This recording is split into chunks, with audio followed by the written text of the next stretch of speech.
Hey everyone, thanks so much for coming out. Thanks so much for coming out to our first virtual meetup. This is actually our 43rd Austin Shopify meetup. And we started off just as like a small group of folks meeting in town when there were a few people in Austin on Shopify. And the goal is just to help people get over small problems like figuring out how to customize their domain or how to add variant images or something like that. But as more people have started using the platform, as it's grown complex,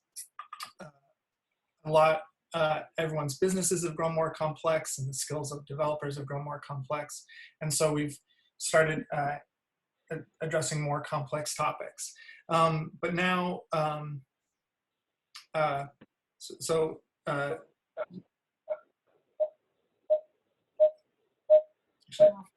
getting feedback. I'm going to go headphones. So now with the challenges of coronavirus, it's so many more balls thrown in the air all at once. There's so many pieces. It's not just how to make some small technical change to your shop. The speed bumps aren't small anymore. These are really major challenges, and there's a lot of them that are coming at us all at once. And so we are changing a few things at the meetup. The most obvious, of course, is that we're meeting online. But a few other things, we're going to start meeting weekly. Next week is going to be a Google Hangout, and that's already published on the meetup, and I'll announce that.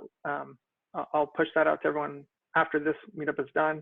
And then we're going to alternate between just kind of like a Google Hangout co-working session and then more structured topical presentations that'll be presented by our partners at Amplify. And then another thing is that discussions on the meetup page itself are re-enabled, so you can ask questions through the meetup site in between meetups, and anyone in the group can answer you, but we'll also the hosts and moderators will get back to you sooner and get you connected with people that can help out. So now to get started with today's meetup, I'm going to pass over to Mark Lupton, who is partner at Amplify COO. Mark's been a member of our meetup for about over a year now. Yeah, actually, I'll let him describe what he does there. And thanks, Mark.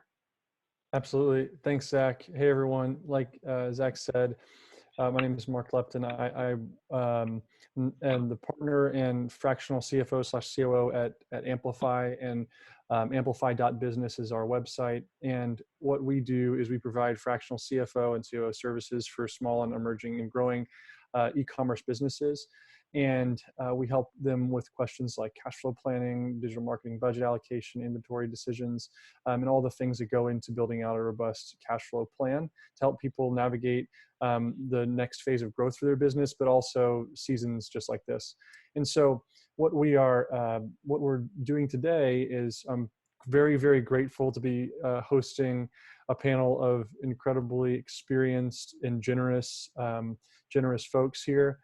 Each person on this panel has an expertise that is incredibly applicable and relevant to the experience that each of you hopefully, each of you are going through right now. And so I'm excited and hopeful that this time will help you calmly navigate this season. And so those two words, calm and navigation, are things I want to just hone in on for a second, because the calm in the storm is really important. A level-headed clarity that is hope that is set in something that's grounded and clear. It's not flipping through headlines, but it's focused on a clear way of viewing things. And we're excited to bring that perspective from each of the panel members. And then navigation. What are the practical tasks that you can do today and tomorrow to help navigate these next few months, or however long this season lasts? So those are the two things we want to bring out right now. And so I'm going to introduce a bit of a concept before we jump in that'll frame the discussion a little bit further, and I'm going to share my screen to do that. So the general concept is, that's the wrong thing. The general concept is that we view businesses as a set of conveyor belts and funnels. Are we sharing the right screen now, guys? Do you see the image? Or Looks no? like I've got your second monitor potentially. There it is. There's good. There we go. Okay, awesome. And so we see we look at businesses and as a set of conveyor belts and funnels. And so when all of these things are moving in balance and together, and the business model is good, it rolls off cash flow that builds up over time and allows you to expand your business. And so I'm going to kind of dig into each one of these things. So on the right, you see the sales and marketing funnel.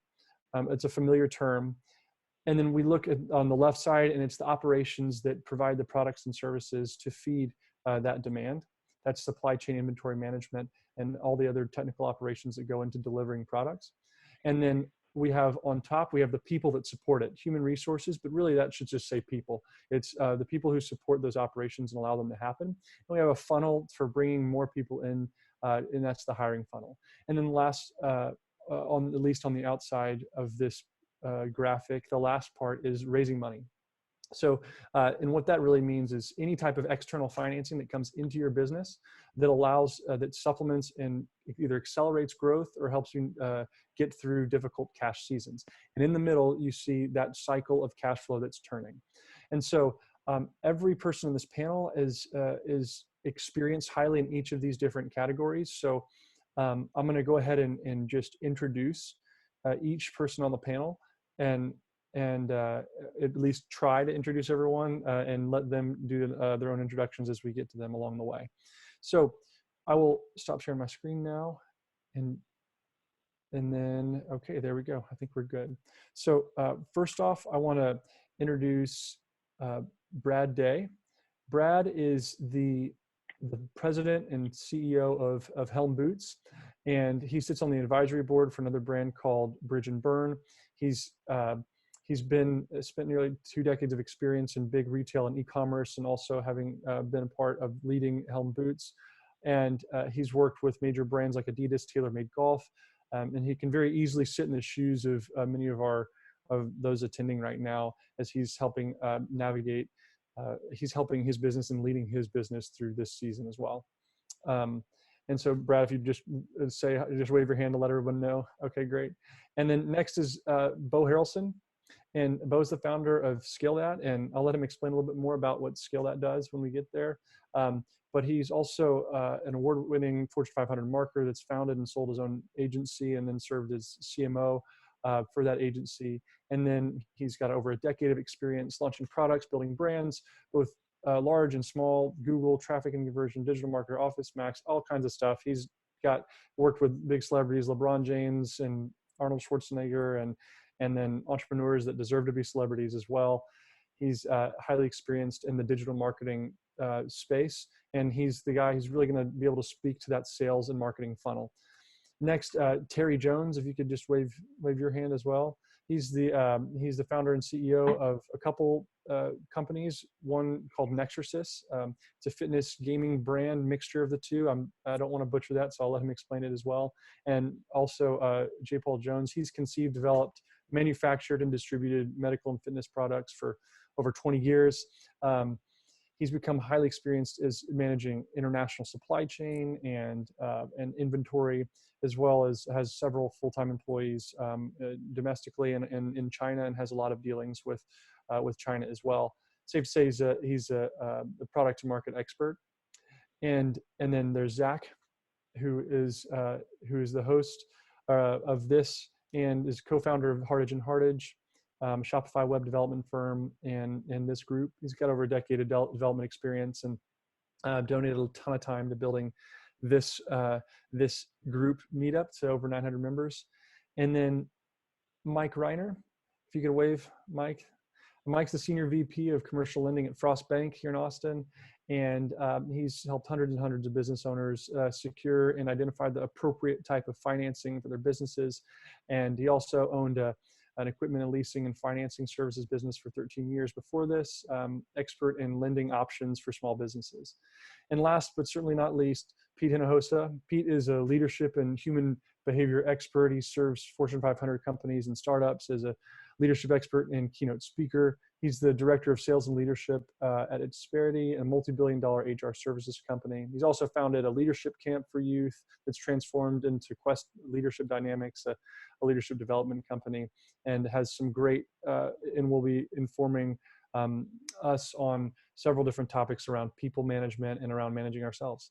And so that is the full suite of introductions for the panel. And before we jump in to kick it off with Brad, I want to just share one last thing. As a fractional CFO and COO for e-commerce businesses in your position, one thing that we feel is most important right now is to understand how a timeline of your cash flow over the next 13 to 20 weeks. And if you don't have that current grasp on and a clear picture of your cash flow, it's incredibly vital and important to do that right now. And so I think that each of the panel members would agree with that. And what we have done at Amplify is we've actually, because these times are critical and an extra measure of importance around managing cash flow, we've put together a free module resource on our site, Amplify.Business. Go there if you don't already have a methodology or a finance person working to help you understand your cash flow. And we'd also just love to talk with you and connect with you through Amplify.Business, or email me or anybody on our team. So that being said, I'm gonna now kick it off and pass it off to Brad. Again, Brad, thanks so much for being here. And I'd love to hear a few of the things that you are hoping to share with the business owners and folks who are chiming in today. Sure. Well, thanks for having me. Greetings from Portland, Oregon. I am based up here. I did live in Austin for a few years, but it was too hot, and I had to run back to the Northwest where I'm a little bit more comfortable. But thanks for having me. I think I'm excited to share what I know, what I learned, but also to listen to everybody on here and hopefully learn and take away some things that we can apply to our business. As Mark mentioned, we're an Austin-based footwear company, really play in the men's premium space. And as you can imagine, it's an extremely challenging time. We're a small company. We have about 6 full-time people. We are surrounded by a network of consultants and stuff. So we're a lean operation, which has helped us in this time, but we are experiencing a lot of challenges that a lot of companies are, with demand really kind of falling off the face of the earth, and just the reality of what's going to be the new norm for us. And so as we look back over kind of the last 4 weeks, as this thing's become a reality and really rolled out, there was kind of 3 things that we focused on up really top level that we even needed to clarify, because it would really help shape kind of everything that we do, actions and stuff, right? So clarifying, what you want to be before you start doing things, because I think who you are and how you operate, it's changed. And so we looked at it as 3 things of defining ourselves, surrounding ourselves, and then also reinventing ourselves. And then from there, that was down to the specific actions that we want to take. And so as you kind of look at each of those, really the defining yourself, probably the most important, right? And Mark, you talked a little bit about being level-headed and having clarity. You need to have ultra defined clarity for yourself, your business, your employees around not what you're going to do, but how you're going to behave, and really what's the tone going to be for your brand. You have to look and act differently based on what's going on, right? And so there's kind of 2 parts, right? That is the fiscal responsibility that you have to your business, to your bosses, to your board of directors, to your investors, or whoever they may be, like the fiscal responsibility to really understand what is happening and the impact that it's going to have on your business. But then also the approach around being a understanding human being of what's happening, right? Like business is not usual, not operate as business as usual, and approaching everything you do is big a humanitarian aspect as you possibly can, right? People are really hurting, people are really suffering, and you are going to do long-term damage for your brand if you don't take that into account. Plus, you want to be the type of company that your employees work with and for at this time. So kind of balancing those, here's what we're going to do, here's how we're going to approach this. And we've certainly tried to keep that in context of a company that's, higher end footwear right now. Like, what can we do? How can we help grow our business or, sustain our business a little bit, but also do everything we possibly can in our power to help those around us that are really, really hurting. So I think it's more important than ever to make sure that you understand what that right tone is for you and what your brand is going to be about and speak to you right now. The other thing was kind of surrounding yourself and surrounding ourselves. I think if anybody says that they know what to do right now is they're probably full of it. Like, we're all in uncharted territories. We're all doing the best we can right now, and we're taking the information that we're around us, and we're trying the best decisions that we can through those filters that I just talked to you about, right? The financial stability, but also the humanitarian brand filter of making sure that you're speaking out there correctly. And it's important than ever, right, to have a network of people consistently talking to that are in the same situation that you are in, and those people, setting up, networking and text messaging, doing these events, following up with people, and just knowing that it's okay not to know, and it's okay to ask questions, and it's okay to reach out. And people more than ever are willing to help, and they're willing to spend their time and answer your questions, because there's also something that you have of value that somebody, and so it's this kind of circle that I've never seen anything like it, right? The number of companies that are going above and beyond, the number of people that are going above and beyond to help each other right now.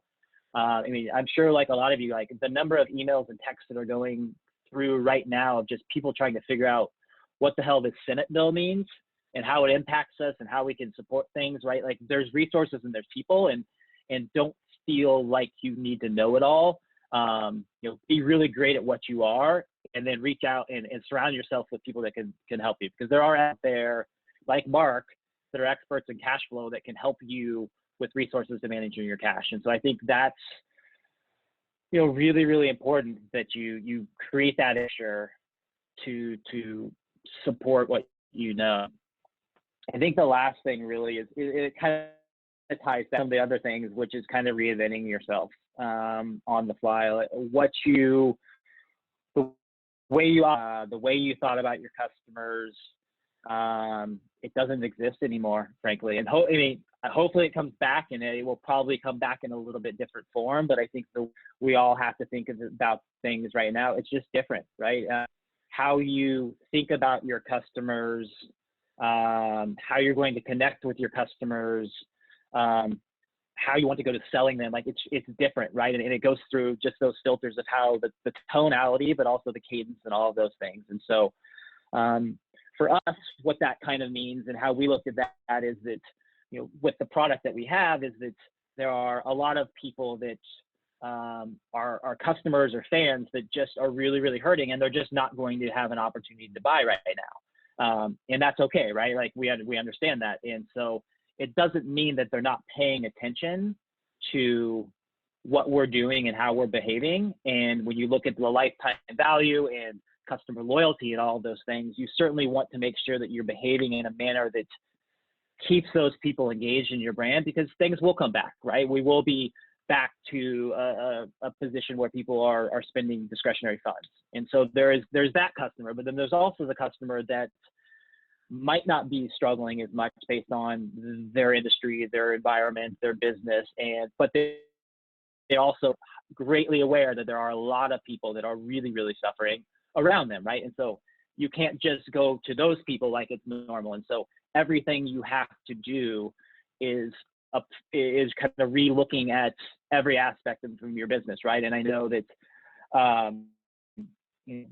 there's better people on this panel to talk about digital marketing tactics and strategies and stuff. And it sounds like that's, right up Beau's alley. But when you're doing promotions or emails and stuff, that people are paying attention, and you can still have an impact, but it's different than what it was before. So there's lots of tactics, right, that we're doing differently. Cadence, how we're running, promotion right now. We're running a promotion like a lot of people are, like 20% off. But when we went through and put that activity through our new filters, we just asked ourselves, how can we do more, right? How can we do more to help out? And so we added on a 10% charity element that, we're giving away 20% of margin to our customers right now, right? But we're also saying we're going to give away additional 10% to charities out there right now. So it's just the actions that you can do. And there are a lot of customers out there that appreciate 20% off because they're struggling, but there's also a lot of people that appreciate that we're trying to do what we can in the situation in the context of what we actually do in the marketplace right now. So that was kind of the three things around defining, surrounding, and reinventing yourself that I just wanted to share. There's a ton more of the actual taxes and action items below there. I'm happy to follow up if there's questions specifics, but I think it's also really important to keep the context. If you've got to define, what's happening at 20,000 feet, because without that, the tactics and the actions can get out of control really fast. So. Absolutely. Brad, thank you very much. That's a perspective that's really interesting. Defining, surrounding yourself with the right people, and then reinventing yourself because the times they have shifted. Things are different now. And I guess, I have a question right now, if it's okay. In what, is there a specific way that you have had to reinvent Helm? Right. Yeah. I mean, everything, right? I mean, I think the whole thing, and we're in the process of kind of reinventing how we do on a day-to-day basis, right? We closed the store. We have staff employees that were focused on the store. How do we redeploy them so that they can keep their jobs? How do we deal with inventory levels that are based on certain sales cadences? And so are we going to go more promotional, reduce our balance sheet risks? A factory that's now closed, and so our supply chain with key launches that were planned for the next months are closed. And so I think it's really every aspect, and I still go back to what you talked about is know and knowing your books, because that is going to shape the things that you're going to have to do versus the things that you really want to do, right? I mean, nobody wants to make the hard decisions, but your books will kind of dictate a lot of those actions. So literally, there's not an aspect of our business that we're not looking at differently today, right, to get through this, but also the chance to make sure we're prepared when we come out of it, right? So the store manager, like, how can she just write, or how do we get content banked for when we come out of this, right? So how do you just take advantage of your staff? How do you operate different now that everybody's doing this on Zoom calls versus in person and stuff like that? So the day-to-day operations throughout the organization are changing daily. Absolutely. Well, thank you. And anybody who has questions for Brad on some specific things on how he's managing all of the different parts of the business, how he's keeping all of that, all the conveyors and funnels running during this time, please put those into the live chat. Next, Beau, I'd love to hear your take. Beau, would you mind just quick reintroduction of yourself, and then jumping into how people might be able to calmly navigate the storm? Yeah, the way you put it, essentially, just I think the key thing is being calm. This is, and also treat each other with grace. I think this is all of our first pandemic, at least that I can remember. I think, so I think it's not our first roller coaster in terms of an economic downturn or uncertainty in that. So there are some common things that always come up, and then there's some less common things that come up in the context of marketing in times like this. What is uncommon, I think, is the amount of attention going online right now. I mean, we're seeing increases in traffic in terms of 20, 30, 40%. We're seeing decreases in CPMs, which is a fancy, way of saying cost per 1,000 views of an ad or anything like that, of as much as 30%. And so the opportunity to get attention is higher than ever. The positioning, though, in which you need to reposition your business, and the challenge of that and doing that thoughtfully is actually higher than ever as well. And I think the key word that I keep coming back to is being intentional and thoughtful in how you do that. So for a little bit of context, Scale That, and then Scale That Select, which is Scale That is a marketplace of folks that ultimately is kind of basically the dividends of the Rolodex that I've built over the years of doing this work. I've kind of in this season of life have stopped looking at other agencies as competitors and really view them as colleagues.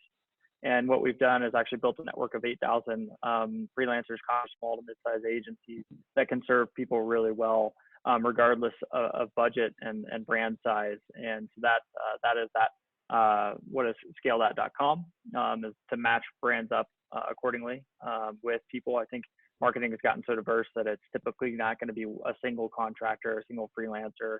It's going to be a kind of a SWAT team, ideally. So that's a passion of mine, is building SWAT teams for folks that can do that. And then we directly serve a half dozen folks every year, my co-founder and I, and oversee their advertising and creative activities. Right now, that looks like about $1 million worth of budget per month that we're managing and overseeing, and everything from health and wellness to online training and anything in between. And so yeah, largely speaking, just kind of getting to the main point of where we are. This is an amazing time to acquire and build an audience, simply put, and do that in a thoughtful way. You've got I think you've got a quiz where you can figure out what's the right type of shoe for you, or right boot for you. That's an audience acquisition tool. And, I think it could be something that could be repositioned at the top of the funnel if it's not already there, of going, hey, this is a fun diversionary quiz that I would take at the top of the funnel, and I would actually put 3 to 5 minutes to it, more so now this week than I would have 3 to 5 weeks ago. And it's just a fun little thing that, I think could be interesting and could be used at the top of the funnel to acquire customers right now. Second to that, now is not the time to convert, which is unfortunate, right? Because revenue is a thing and it's important, but now is not the time to convert at your highest price point. Now is the time to really rework your entry point offer or entry point for potentially your brand. And so that's something that, is a product level question, service level question that's a little bit more complicated than probably we should go to in this current context. But for example, we've got a client that has a $10 vitamin that's helpful for your, that was originally positioned as a hair supplement product, and actually to help kind of grow hair and reinforce minerals and nutrients in your body to grow hair and reinforce hair growth. Also, those minerals and supplements or nutrients happen to be beneficial for things like immune health and things of that nature. And so they're in a unique position where, initially that product was positioned to love your hair, and then also to introduce health for your body as well. And that was a secondary thing. In their case, we're actually flipping those benefits on their head and reposition product, to actually in a very obviously thoughtful and tasteful way, to actually help out and be healthy for your body as well. And we're just essentially flipping the hierarchy of that messaging with that client to help kind of reposition it in that way for obvious reasons. And so it's a good time to get creative and thoughtful for that. When we're getting to know that client, I remember, oh, that's cool that it has those types of properties in it, but it was so deprioritized that it hasn't made the messaging and the marketing messaging for it. So I think it's a good time to look for some innovative ways to reposition or if they're there, or even create some more entry level products in there. Good friends of mine that run Mad Wireless Accessories. They have charging docks for your phones and things like that. I just saw on their website today that they've used their suppliers and their manufacturers overseas to actually build masks. I don't know how they did it. I don't know how it worked out, but they're doing that and giving away proceeds of that. So that's a pretty extreme change of supply chain. But if there are connections that you have because of your supply chain, this is a fantastic time to utilize those for the greater good too. And Beau, what I'm hearing is build audience, not the best time for conversion, but if you reposition your product, you might be able to improve conversion. And I just am connecting that kind of to with what Brad was saying is a great time to build brand, intentionality, and the word intentional. That I hear that as kind of a little bit of an overview. It may be inaccurate. Is that a decently stated overview of what?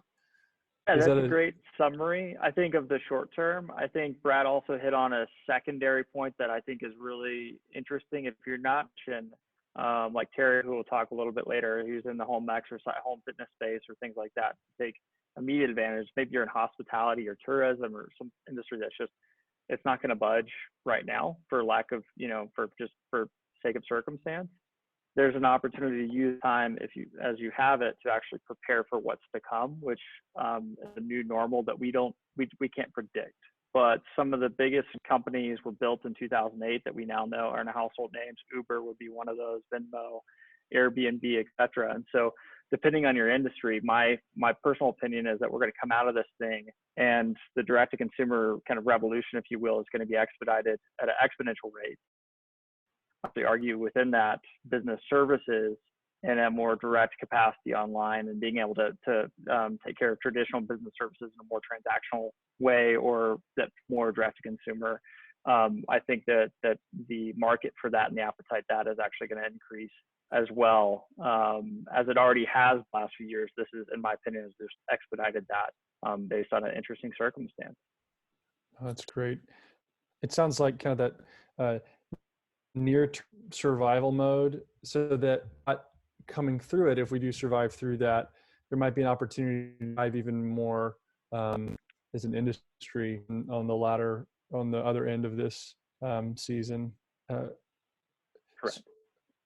So just for the sake of time, we'll just keep moving along with the panelists. Again, if you have questions more specifically on digital marketing tactics, on strategy, or a specific question for yourself, please drop that in for Beau to answer. We'll get back to that at the end of our time. We'll hit Q&A. So next we will let's chat with Terry. Terry, are you can you hear me okay? I think you may be muted. Terry, we can hear you very well right now. Can you unmute yourself? Sorry about that. Grace. Okay. There we go. And Terry, would you mind reintroducing yourself as a refresher? Sure. I'm Terry Jones. I'm a founder of a couple of companies. We develop and distribute typically direct to consumer, unique consumer products. We've done medical, household appliances, and as well as connected fitness products. So we sell in the U.S. through some big box and distributors like QVC and Walmart and others, but we also sell in other dealers. There's in about 13 or 14 or 15. And you've had a lot of experience managing a supply chain and manufacturing in China and domestically. Is that right? We have in China. We develop most of our products in Asia, either Japan or China. We do a lot of the engineering and design here in the U.S., but also a lot of engineering in China. And almost all of our production is in China. So at this time, yes, and so we ship product out of China into either the U.S. or into distributors and dealer locations around in different countries. Great. Well, Terry, would you mind sharing a few things kind of in the supply chain and inventory management, even how you've been navigating this time and how you do this too? Sure. Well, I will tell you, China went into this first and it impacted us. We have a small team. I have about 3 or 4 employees there, and then I'm in Asia typically every 5 or 6 weeks. That's been suspended since January, but they went into this problem first. It certainly on the front end impacted our supply chain. We actually had a much better than expected Q4, so we were short of inventory starting Q1. Chinese New Year came around, and when they came out of CNY, most of the factories, almost all of them, were shut down. So we've been adjusting to that.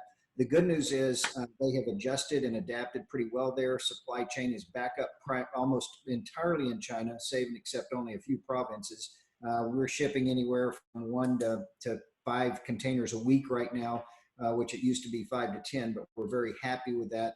And they're doing well as we do have China sales also, and the China sales are starting slowly to come back up. So on that side of our supply chain, it stopped in China for about 8 weeks, and it started back up. Internationally, our shipments are doing pretty well. I had a big concern because most of our containers for the U.S. come into the LA ports, and when LA shut down, I thought that was going to shut us down. Last Friday, we got a couple of truckloads of goods and shipped them to a warehouse we have in Austin. Turns out, though, LA is still open for business, contrary to a lot of the things you read. The ports are still open. Our warehouse is working half days, and last mile trucking is still going on, even in New York City as well as LA. So while we were expecting a major interruption in direct-to-consumer drop ships, we haven't seen a major interruption yet. You know, one of the things I was going to tell you is we switched even a few months ago as it related to supply chain and factoring a strategic, foundation to a tactics foundation, which is real contrary to a lot of business. You got a strategy first, tactics second. Things are changing daily, and they're changing almost by the hour. Started looking much more at a tactical, roadmap each day. Each day we wake up, we're trying not to be active or reactionary, but tactical into what the best information tells us to do that day. And that is, what are we doing? How are we adjusting either purchase orders, our master purchase orders, and how are we releasing POs with our factories? Where are we sending our containers? Are we sending them, we're redirecting some right now because literally the freight cycle is a little longer than coming to the West Coast of the US. And we're hoping the UK comes out of this, by the time it gets there. And so we're looking at a tactical adjustment versus a strategy in our day-to-day business. Don't get me wrong, we're not leaving strategy, and I'll tell you that on my last point. But today, what can we do tactically to improve our sales? One of the things we did early, and it's good, and that's on a cash flow note, just go to your suppliers and ask for better terms. It is normal. All of our customers are asking for better terms. Most bigger than us small business people. Go upstream, find the biggest, who has the most cash, and ask them for help and support.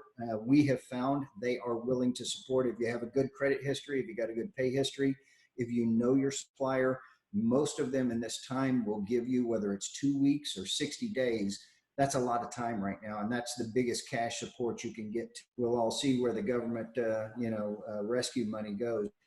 That's one of the things that, we did right at the front end, and it was talking to the Chinese about support, but it's funny, they understand business well. They've been beyond supportful. We have 2 of our factories that have air expressed masks to our office that we're then donating out because they're on the other side of the curve. So, I would say on supply chain, think tactically right now, rather than strategically, and what can you do in the near term. Another tactic we did, and I mentioned this to Mark, and he didn't understand it. And I said, we're looking to sell our inventory from where it is. And he said, what does that mean? So we have dealers like QVC, and QVC loaded up on inventory on our home appliances Q4. They have, 30 or 40,000 units of my little vacuum. Well, guess what? I help them sell. How do I do that? I give them discounts. They need to sell right now. They don't have a ton of inventory. And I go to them and say, hey, how can I down to get more airtime or to get on your social platform to get me to be a promoted product? Why would I do that? Because I don't have enough inventory right now. I'm a little low. I want to sell if they own my inventory, that's my inventory. It's still my money at the end of the day. I need to help them sell. So wherever my inventory is, I'm looking out and trying to move it out of that location, because when the market comes back, then they'll start pulling more inventory into that pipe. So literally look out. If you have inventory at places other than in your own warehouse, if you have dealers, how can you help them move that inventory so that it's off their books when the market starts to come back and you can start flowing again? So, with QVC, we did it with discounts. On our Amazon store, we've given the buy box to some of our dealers on a couple of our SKUs. Well, the buy box on Amazon, if you guys sell there, you know, that's the critical component. Give it up if you have to. Help your dealers succeed too, because when you sell your product, whether it's out of your warehouse or your dealer's warehouse, factory's warehouse to another international customer, you're clearing inventory and you're opening up the pipe for when the market comes back. So Mark, that was the sell your inventory where it is. The third thing I would be doing is we are still keeping an eye on growth. I agree very much with what Beau said. It will come back. It will probably come back stronger, the market. And the question, the big question we ask each day is, what can we do to be in a good position to do that? Number one, sell inventory. Number two is look at some options. And one of the things we're doing on our fitness business, because our direct sales in our connected fitness platform are up 200%. People are at home. They're going to be at home working out for a long time to come. Strangely enough, our commercial fitness sales are still increasing. We're looking to improve our email cadence and do some other back-end funnel issues. We saw exactly what Brad said. The CPMs are down. People are clicking, they're opening, they're looking. Conversions across the market are actually down too. In our case, they're up, but we're looking to see what we can do to continue to improve that and not only get those direct sales, but improve the funnel. And what tactics can we today over the next 60 or 90 days to improve the funnel marketing so that when we come out of this, that our machine, that our funnel is better and more improved, because we're having a good moment on one of our products right now. We want to make sure it continues on when the market hopefully comes back and rebounds within 2 to 3 months. So those are some notes that I have. Thank you, Terry. That's gold. Thanks so much. Cool insights from reaching out, finding the largest, finding the folks who might have the most cash and asking for leniency there. Likely they're larger. Just one of many great insights. Selling locally, your inventory, moving from strategy tactics. I love, you mentioned to me beforehand, what can you do this morning in response to what happened overnight, and what can you do this afternoon in response to happened this morning, and keeping that rhythm. That rhythm might be a little bit unusual, but definitely really insightful. You also said the strategy window is 14 days now. It's 2 weeks. Thanks so much for sharing. Again, in the interest of time, we're going to keep moving so that each panelist can speak. Every bit of insight is really important from each of you. So next, Zach. Zach, would you mind reintroducing yourself and then sharing how you're navigating and how you're advising your clients navigate? Sure. Hey everyone, I'm Zach Hardage. My wife and I have a small Shopify expert design studio called Hardage and Hardage that we've been designing and developing for the Shopify platform since 2011.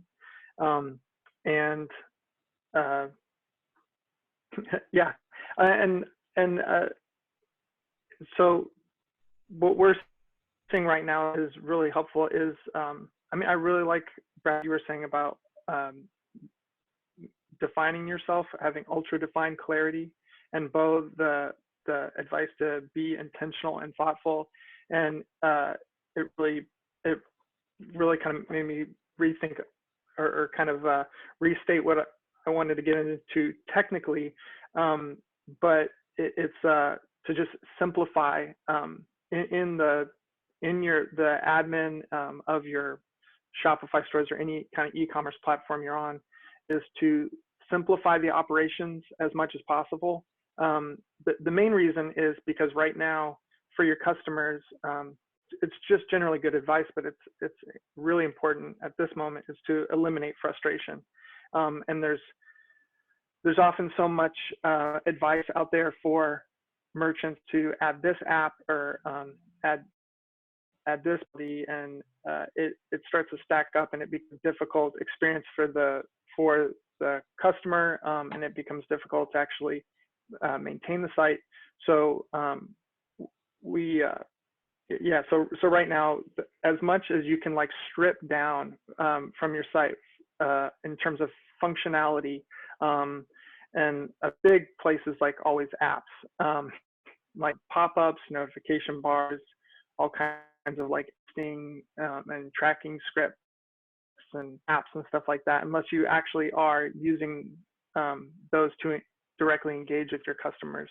A lot of those can conflict with other pieces of the site and make it difficult for folks to shop. Another thing that I also help out another agency as a product manager for themes in the theme store, and what a lot of the support questions that come through are almost always like conflicts from an app kind of messing something up with the site. So a lot of these things that are neat are actually kind of interfering with sales. And so if you're having trouble with sales, the last thing you want to do is add some kind of like trick or gimmick that's going to end up getting in the way of that. And instead of doing those, and so that's what you don't want to do, or what you want to kind of like pull back, but and then replace that with clarity, like clarifying the existing messaging on your site, the content. So like all of your descriptions and your page content, your photography, is like a perfect to get very clear about that. And then like from this like simpler and clear place, then you can kind of expand if you need to go in a different direction. With this, it's much easier to do that. And then if you're engaging other developers or agencies, especially marketing agencies, when your site is cleaned up like that and you don't have all these things, it's so much easier for them to help you out, because you don't, if they try and add something, it may only take like 5 minutes or an hour or something to add scripts or certain features, rather than this huge development process to clean up what was already there.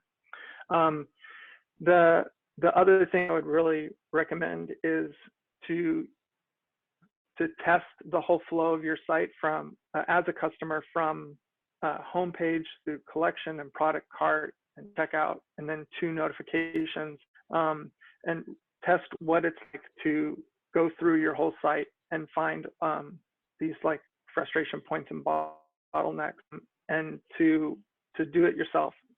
You can pay for people to do this, you can delegate it, but it's to see all the like the weird things that come up, and try it with small carts, large carts, and discounts and customizations, and it'll really put you where your movement's right now.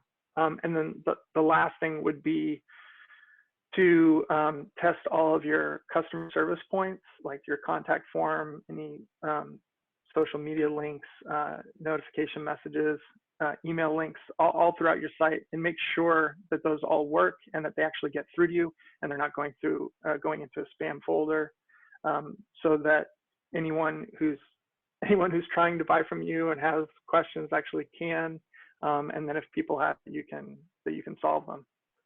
Yeah. Zach, thanks so much. And yeah, if anyone is time attendee here, Zach is responsible for founding this group as well and growing it to what it's become. So thank you for that too. Really appreciate it. And Mark, yes, if I can jump in, there's nothing I've heard better on this thing than what he just said, and that's self-test. Have your employees do it, have your contractors do it. Nobody does it like you do. And the entire funnel, the experience, the chat bots, whatever you have, that's the best suggestion I've heard today, this week, in a couple of weeks. And when I do that, I find we're so much better from soup to nuts. So I think that comment is incredibly good across all platforms. I think it's the best comment of a long time. Sorry to jump in. Absolutely. And for those watching, this may, this potentially, maybe not, but it might feel like, drinking from a fire hose. It's a lot of information, a lot of people with a lot of thoughts and takes from their own perspectives. And I want to just kind of point you back to that kind of conveyor and funnel concept. When you look at your business, you have the sales and marketing funnel, you've got your operational conveyor belt, you've got your financing that comes in, you've got your people that support support this. You've got the cash in the middle, and each one of those things is what we're talking to. So if you can file it in your boards, each one of those different departments, it may help simplify some of these things. So we can look at this, all these insights as 2 or 3 practical insights or things to do within each of the different departments of your business, whether you're one person running all of them or you've got a whole team assigned to running each of them. So I just wanted to remind there. And now on sort of to the raising money funnel, as we mentioned earlier in the conveyor and funnel part of this talk. External financing is the expertise of Mike Reiner, and Mike is the VP of commercial lending at Frost Bank. And just to tee him up, Mike, if you want to introduce yourself a little bit more as well, and share about how you're helping business owners navigate this time, and would you suggest some of our attendees do? Yeah, thanks. Can you hear me okay? We didn't get a chance to test it. Perfect. Great. Awesome. So yeah, a little background in case you're not familiar with Frost. Frost is publicly traded. We're one of the top 50 largest banks in the U.S. We only do business in the state of Texas, and we're one of the largest regional banks then in the country, about 35 billion in assets and 5,000 employees here in Texas. My background, I've been doing this for about 20 years. I've been with Frost for the last 8 years, and as Mark said, commercial lender at Frost. The majority of our customers are small businesses from startups, pre-revenue, to $20 million in annual revenue. So that makes up the bulk of our clientele, and those are the folks that we're trying to help. Mark, I'll go a little off script. Sure. And just, you know, with the limited time that we have, trying to give advice that's as effective and practical as possible to address what's going on right now and what's happening over the next 3 to 6 months. So first of all, I would say, hopefully you have a good relationship with your bank. If you have debt now, call your banker. I can't speak for other banks, but I can tell you that at Frost, we're being extremely flexible and trying to work with customers to defer payments and free up whatever cash flow we can quickly and easily. So in the past, where maybe you had to provide financial statements and there was an underwriting process and it took a lot of time to review, we're trying to skip all that. We're asking some basic questions, sort of how has your business been in the short term. We want to know what you've done already to reduce expenses, to adjust for the revenue. We want to have an idea of the liquidity of the owners and what they are planning on doing to keep the business running first. We want to know how long you think the economy is going to be in this cycle until you are going to be up and running again. Because every business is different, every industry is different, the ownership is different. And so we want to get an idea from the owners what their take on it is. And then we're looking at doing very easily, without financial review and very little underwriting, at least trying to defer payments on existing loans for up to 3 months. And so that's small, immediate cash flow relief. If you have a line of credit for your business, typically lines of credit are floating based on prime. Those rates have already dropped, so you don't have to do anything for your line of credit. The next thing is then for those customers that really need a little bit more help. So we're still in business, we're still open, we're still doing all the loans that we did a month ago. So you can apply for a new line of credit, you can buy equipment, you can refinance your existing debt, we can do regular SBA loans, just like we used to do, not talking about the stimulus program, and I'll mention that in a minute. But those loans are still out there and still available with regular underwriting, and we're basing those decisions on your year-end financial statements. So with a grain of salt, understanding that, you know, in June, your your June statements are going to look a lot different than what they used to look, and your year-end 2020 is going to look a lot different. But we're trying to make decisions based on where you were at year-end, knowing that this is all going to turn around and things are going to come back. I would say, with regard to what you're hearing on the news about this SBA funding, I don't want to continue to spread rumors because we have not received any information yet about any specific SBA programs. And know that every night they're saying the banks are going to handle it. Go to your bank, bring your monthly payroll receipts. We're hearing a lot of things, but I can tell you that that has not happened at the bank level yet. So we're in a wait and see mode as well. The information that we have been given is that customers can go online and apply directly at VA's website and get in line. At this point, it's create an ID and password and send them a lot of information, and there's several documents that they've asked customers to fill out, and they're uploading those documents. And I had heard that they had received almost 1 million applications already for programs that customers don't even know what they're applying for. They don't know the dollar amount that they might get. They don't know the terms, the rate, but everybody's trying to get in line. If they end up pushing it down to the banks, for the banks to handle the disbursement of these funds in any capacity, I don't know how we're going to have access to any of the information that the millions of people have already uploaded. So you might just need to start over again with your bank. But at this point, again, we're in the same boat as most folks, just waiting until we get information direct from the source, and then we'll be reaching out to customers. Additionally, we have put together our own temporary debt relief program, just as an example, that offering clients. It's a 5-year term loan up to $100,000 based on how long you've been in business. And the first 6 months are a non-revolving interest-only line of credit. So a lot of customers are applying for that as a cushion. And if they don't use it after the first 6 months, it basically goes away. If they do use it and draw on it up to the full amount of the term, then after 6 months, it'll convert to principal and interest repayment over the remaining 4.5 years.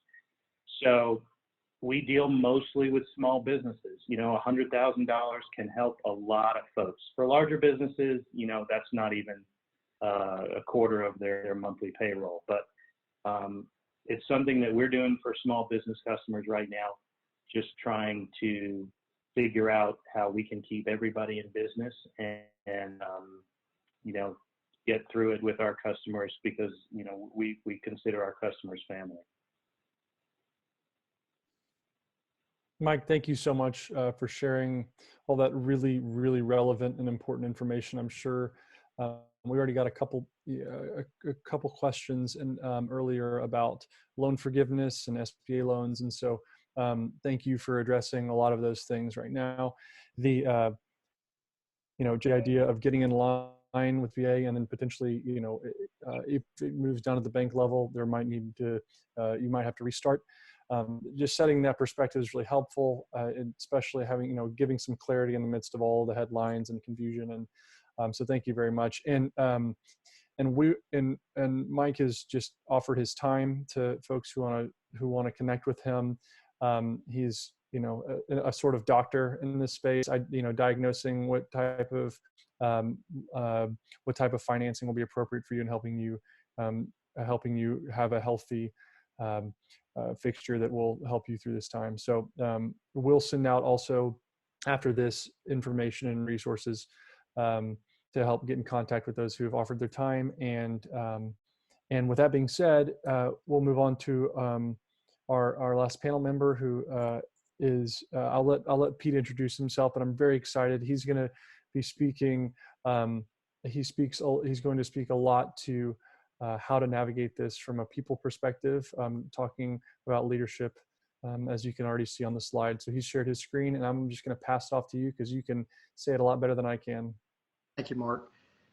One of the things that I noticed from Brad and Beau was they both alluded to the idea that at this time more than ever, you have a brand, and that brand is so important just in the day-to-day operations. But during these times when you can't say things are absolutely normal, your brand is amped up. And so I wanted to share a couple of thoughts with you very quickly, and then we'll kind of go from there. Go ahead and share this first slide.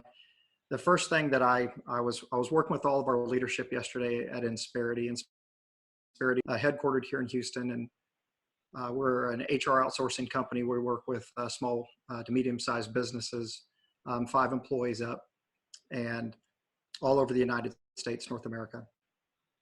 And of course, right now they're going through a tremendous struggle with their people. And I just wanted to let y'all know that there are opportunities, and Mark, I think you're going to share it with them, that how do you manage all this, and how do you handle these moments as a small business, especially from the people side. And so the first thing I wanted to share with y'all is think about taking care of yourself. As a leader, one of the hardest things that you have to do is be the calm. And Mark, you alluded to that as well, be the calm in the storm. So you've got to take care of yourself first. If you're, I was a high school science teacher for 20 years. And so my degree was in biology, but the entire time I was running a leadership camp for youth because I wanted to help kids succeed. And I had one of my students my very first year that told me that her life wasn't worth living. And that's what propelled me to stay in education for 20 years. But the entire time, it was almost never her ability to do a competency that she was struggling with. It was her ability to find worth in herself. And right now, more than ever, whatever we might call soft skills or any of those type of things, these are essential skills because you have to deal with people when they're not under normal pressure. And I want to make that point because whatever they were dealing with even 2 weeks ago, I had a lady, I'll just give you an example. I had a lady that in the last 3 weeks lost her father-in-law and lost her best friend of 40 years. And she's going through one of our trainings right now. And so she's being asked to lead a group of people. But that's what she was just dealing with in the last 3 weeks, going through a brand new, starting an office, lost a father-in-law, lost a good friend. And now she's got to handle just a pandemic. We'll just throw in a pandemic to add to her list. And so I want y'all to remember that as a leader, you have to take care of yourself so that you take care of the other people. And then ultimately those people will take care of your clients or customers. And how you treat them right now and what you do is some of the most important things that'll ever happen. Because you'll hear this term before, but all the emotional deposits you're making right now, not just in the people that you're serving, but also your clients, think of them the exact same way. If you are right now reaching out to add value to your customers, and that's your main thought process, what can I do to add value to my customers? I need to call my customers. I need to reach out to them. Your actual clientele is also the people that you lead on a daily basis. So don't get those two things mixed up. Make sure you're not only reaching out to your clients and your customers, but make sure you're also reaching out to each one of the people that work with you. And then for some of y'all that have really small businesses like my own, even though I work for a large company, I still own a leadership development company, and I only have one other employee besides myself. Well, at this moment, if you are the only person that's running your company, it's more crucial than ever to take care of yourself so that you can take care of your clients. Let me just keep going. This is going to be the highest level of testing your empathy that you've ever experienced. And empathy gets thrown around as a leadership term all the time. But what empathy truly means is that there are more than one perspective that's involved in anything. And in normal circumstances, I like using the word normal right now, so if I overemphasize it, just bear with me. But under normal circumstances, we're not very good at it. That's why all the books on emotional intelligence are out there, and interacting with people, and influence versus control, and servant leadership, and all the things that we talk about already.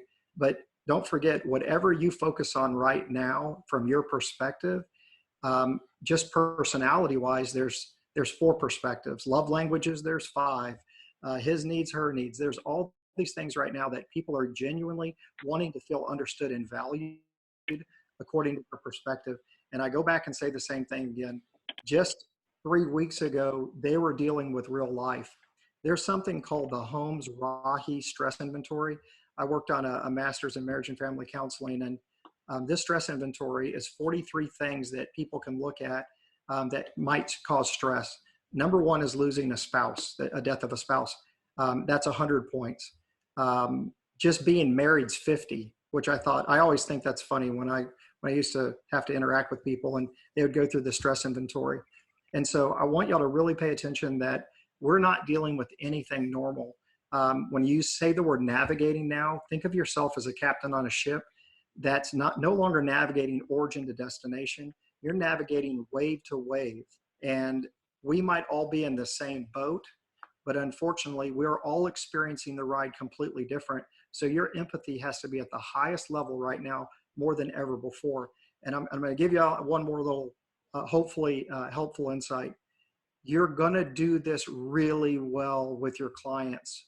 And we do it already. We are already really good at influencing our clients well. Meet their needs, find out what they want. Don't create frustration, as Zach said. There's all these things we're already doing naturally for our clients. All I'm asking is to lead that way with the people you lead. And then most importantly, when you get home, that's another client right there. That's your best customer. Those are the people that need you and love you the most. So really pay attention to those people as well. You're already doing it naturally with the people that are your customers. Do it with the people you lead. And then more importantly, when you get home, try to have a little bit of grace and empathy for the people that you're as part of your family. All right, last couple of things. As leaders, we influence emotions, and emotions drive people. And finally, people drive performance. And so that's why I asked you to first take care of yourself, because you're going to be influencing emotions on a daily basis. And if you can stay calm, that's going to be great, because those emotions that you have are going to ultimately be driving the people around you. And those people that you have as part of your network and who you're interacting with right now are driving the performance. And then I wanted to share one last thought with you as I wrap up. 25 plus years of teaching personality information. I use the DISC model of human behavior. And there is a psychological term called extinction burst. And what a basic extinction burst is this. If you went to an elevator, and I have a picture up there, if you went to an elevator and went to push the button, and as you pushed it, what you're expecting to happen is the light to go on. If the light doesn't go on, your first thought isn't, well, I think I'll take the stairs. That's not what happens. Most people, what happens is they press the button, the light doesn't come on. So our natural behavior is, light didn't come on. I'm about to press the button again. And if the light still doesn't go on, you definitely don't go to the stairs. You think to yourself, I better press this thing harder and faster. And right now, that's what's happening. Under absolute normal circumstances, as human beings are trying to interact with one another, when we don't get what we expect from our key core behaviors of how we look to get results through human beings, we can go from what I would call under control to out of control, or potentially from strengths to struggles to strains. And so, final formula, when you press that button, it's because you expect that light to come on. And I'm just going to use a quick term. If you are a strong, kind of assertive, what we might call a dominant personality, and you say, let's get this done, let's do this, and let's do it now. If that doesn't work, what happens is it kicks off a fear, because you think, well, I said what I needed to get done. And then it energizes, that fear energizes your personality. And what the final take on this is, that fear energizing your personality doesn't do less of you, it does more of you. And I always say this, if a little of me is good, then a lot of me should be better right now. And if a little pushing is good, then a lot of pushing should be better. Right now, we don't have the ability to adapt and change to our environment, because it's changing so quickly. So we're going to go with our strongest natural tendencies. I just want everyone to be real careful that your natural tendency doesn't go from a strength to a struggle to a strain.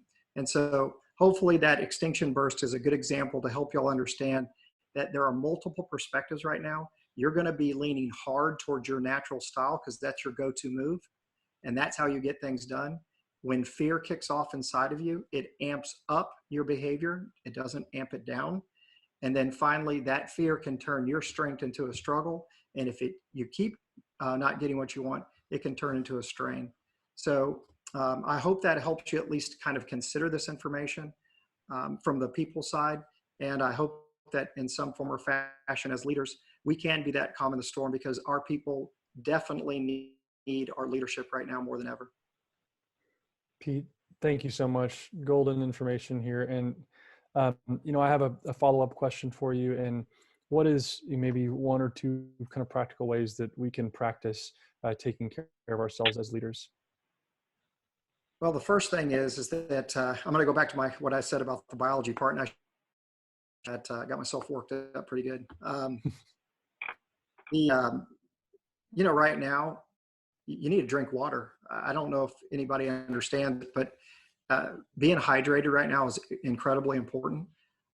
Secondly, if you stay inside for too long, you're not going to get vitamin D. You need to get some vitamin D. Walk outside. Changing your mind as far as just stress in general. I can give you the 4 perspectives, D, I, S, and C, really fast. For the more assertive personality, we like to take charge of things and move forward. That's my style.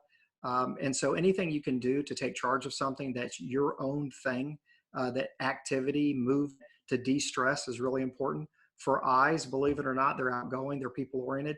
And so anytime that they can get around and interact with humans, it's really important. And right now, though, you can't get around a lot of people. The scary thing about this is that it isolates you potentially from your own family. I can't get over to my mom right now. Or if someone's sick in my family, I might not be able to interact with them because they have to self-quarantine. There's little things like that. In natural circumstances, a high I will leave their cubicle because they want to interact with somebody and hang out with them and talk to them, which automatically frustrates the opposite personality who can't stand the fact that they're getting energy by talking to humans. But the reality is that now more than ever, FaceTime, communicating with them through phone, anything you can do to amp up that ability to meet that need that that person has to show that you care about them. For the S's, quiet time, areas in which they can meet with someone they trust and care about, a book, someone that's basically something that's a leisurely walk with someone they care about and they can trust, that's not going to be argumentative, threatening, or any of that type of stuff right now. They need someone that can be quiet. And for the C personality, one of the things they need is something they can correct, some type of process that they can control, that they can get right. So hobbies that they like to do, anything like that, that quiets down, even reading a book as well, like the S's. So maybe that helps a little bit. That's just great. And we've got another question for you, Pete, if you don't mind. And just to let everyone know, we're going to stay on and answer some questions for the next few minutes. Pete, another question is, any observations or recommendations for those who are emotionally dealing with organizing employee layoffs? Yeah. Although I am the leader development director at Insperity, I'm not a HR, certified. I'm going to leave those questions to Insperity. And so you can go to Insperity.com and they have after the other, the key things that businesses need to be doing right now. We have hundreds of thousands of employees that we're taking care of. And just like Mike, we're in the business of trying to help you make it through this process. And so I can tell you this, your first go-to move doesn't need to be to lay off all of your people. There are quite a few different ways that you can work with your staff right now legally so that you can, without getting yourself into trouble, use the HR function and allow yourself to maybe think differently about furlough, decreasing pay. There's quite a few other tools you can use right now instead of flat laying off your people. But again, I'm going to acquiesce that over to the HR professionals. But I know right now that's what we're doing to help. Your first go-to move does not have to be laying off all of your people. There are 4 or 5 other strategies we're helping with companies right now that are in that situation. Great, thank you. And I'll share the link to the free resources that have been compiled by Insperity. I think we'll blast that out to everyone after this. So Terry and Brad, this is a question for you two. And how have your KPIs changed during this time? And for KPIs, I can go first. I'll just KPIs, key performance indicators, or targets or measures by which you measure the performance of your business.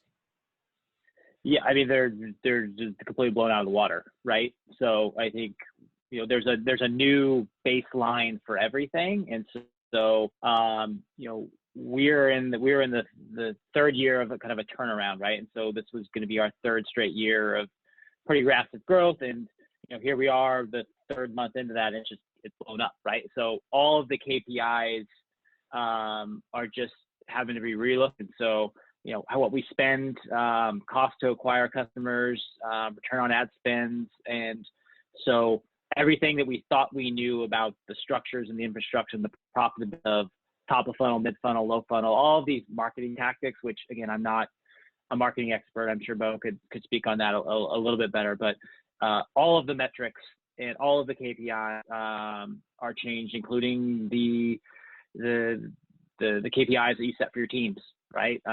What do you expect? And I think somebody thought the analogy of you're not navigating like the destination, you're going wave to wave, strategy is 2 weeks out and it's a day out, right? You're waking up and we have a daily morning meeting at 9:30 every morning, and we just talk about what do we got to get done today, and then what can we do the rest of the day to prepare for tomorrow.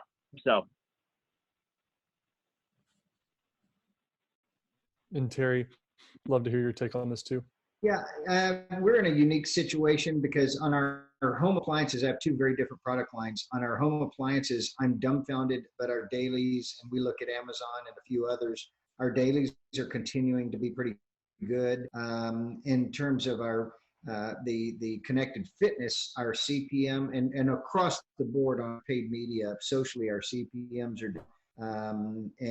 Beau talked about that. Our cost per click rates are down. Our conversion rates are up. It's kind of a curious thing, but I'm a Helm boot owner. As I said, I have 2 pair and love Joshua. So and I can understand. I'm not buying any high-end boot now. I have a lot of high-end boots. I'm not buying any more of those. So I get it. But it's curious. But right now, what I would say is we're looking at our KPIs during this call. One of the things I just sent out to my guys from a comment was to look at our chat bot and what our online subscription take rate is going to be, getting emails, and what are our customers, what are we doing to customers. There's a different customer. There's a lot more people visiting sites and seeing ads right now. The cost to get them to view us right now is different, but they have different objectives.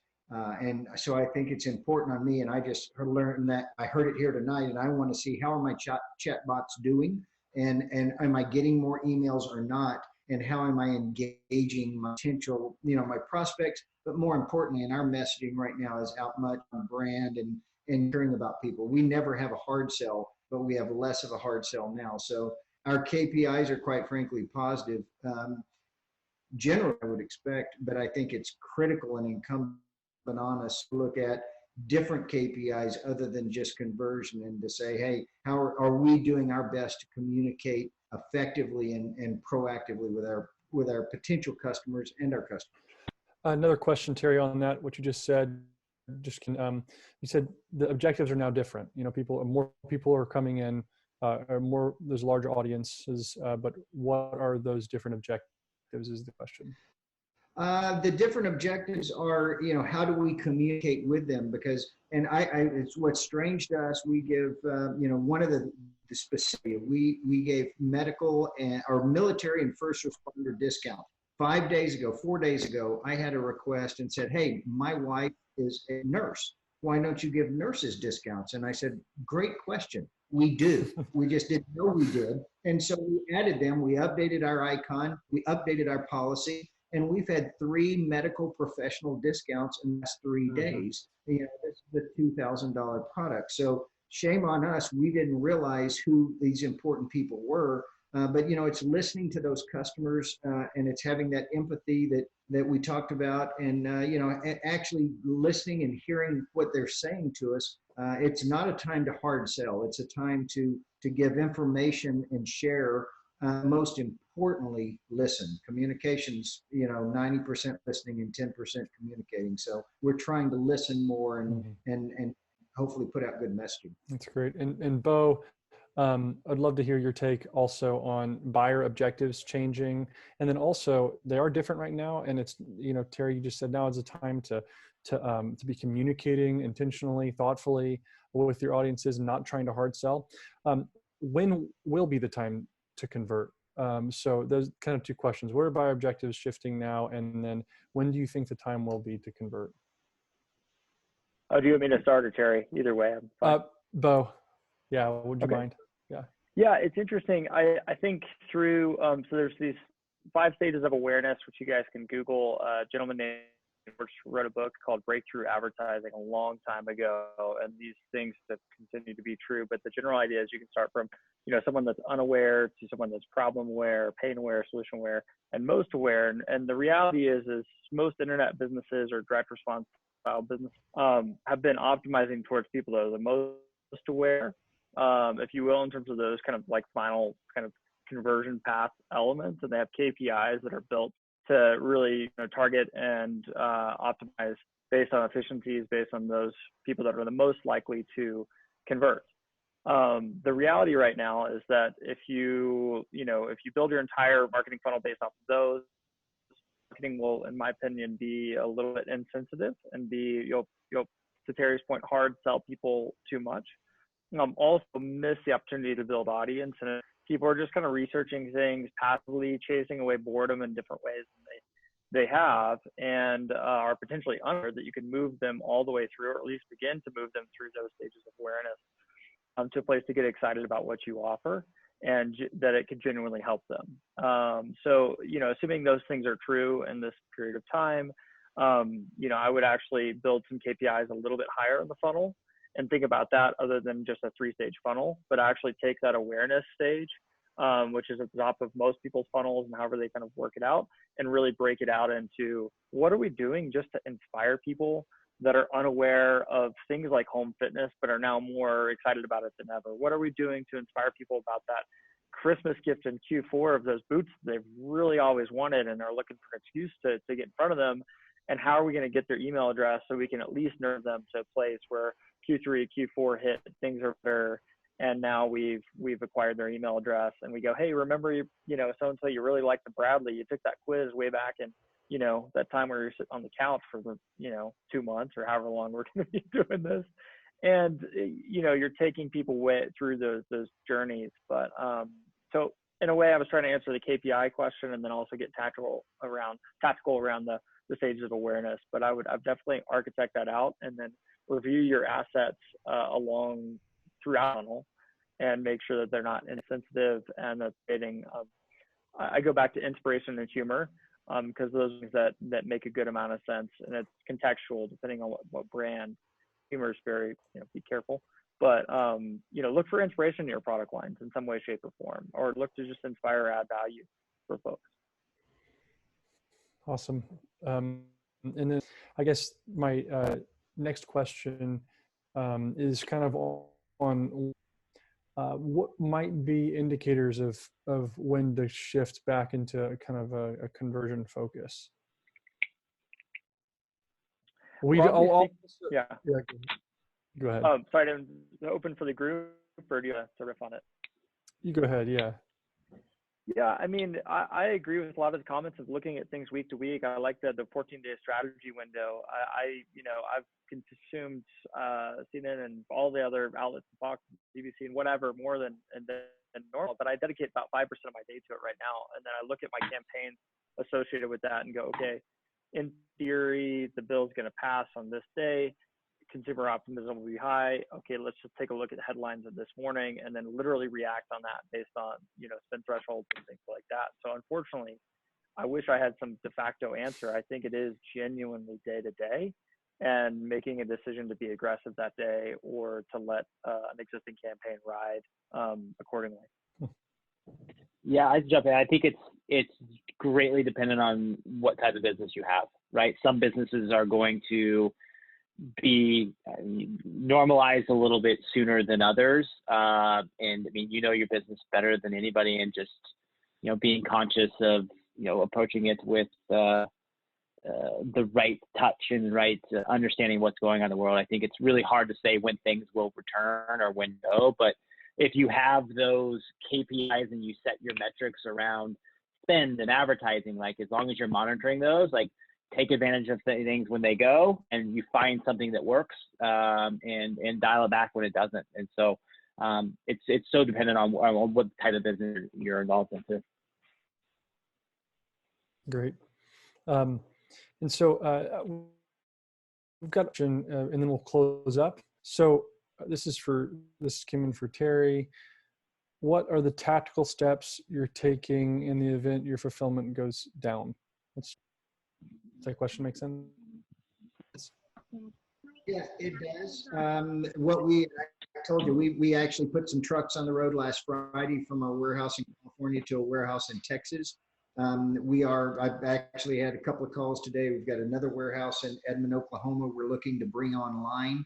I'm expecting it to go down. Last Friday, Saturday, and Sunday, we actually updated our website and said we stopped selling LA, we stopped selling Manhattan, New York City, we stopped selling all of Illinois, and then we came back out as we found out the last mile trucks were still rolling, and we adjust that. So we're just messaging on our website, literally day to day, hour to hour, because I want good customer outcomes. I don't want anyone to check out. We don't take money from people that we can't deliver product to.